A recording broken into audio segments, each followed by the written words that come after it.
Keď sa stretne blbý s blbším. Asi tak funguje terajšia európska elita. Najnovšie nemecký kancelár Merz a litovský minister zahraničných vecí Burtis sa navážajú do Slovenska. Kritizujú nás, že Slovensko nechce podporiť 18. balík protiruských sankcií. Tak, ktože ste vy, her na druhý pokus zvolený nemecký kancelár a premotivovaný minister Burtis, vari samozvaní vládcovia Európy? Za koho sa pasujete, že sa vyhrážate suverénnej členskej krajine Európskej únie?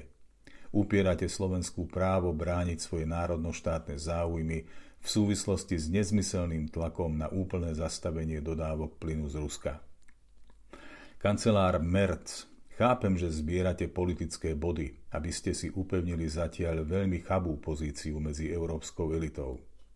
No namiesto plamenných a siláckých rečí proti Slovensku odporúčam riešiť vážne vnútorné problémy Nemecka.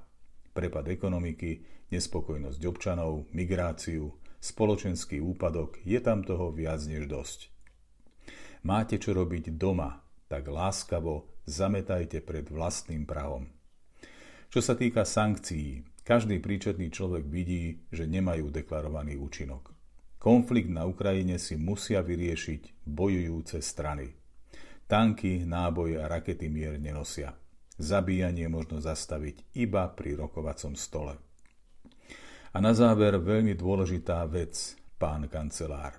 Vojna na Ukrajine nikdy nebola, nie je vojna Slovenska, ani vojna Nemecka, ani vojna Európskej únie.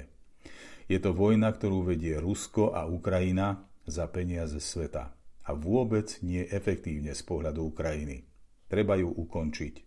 Ukončí ju až mierová diplomacia, nie sankcie, nie rakety a nie peniaze, ktoré sa tam iba strácajú. Radšej pracujte na tom, aby ste všetkým konečne nastavili zrkadlo pravdy a zdravého rozumu.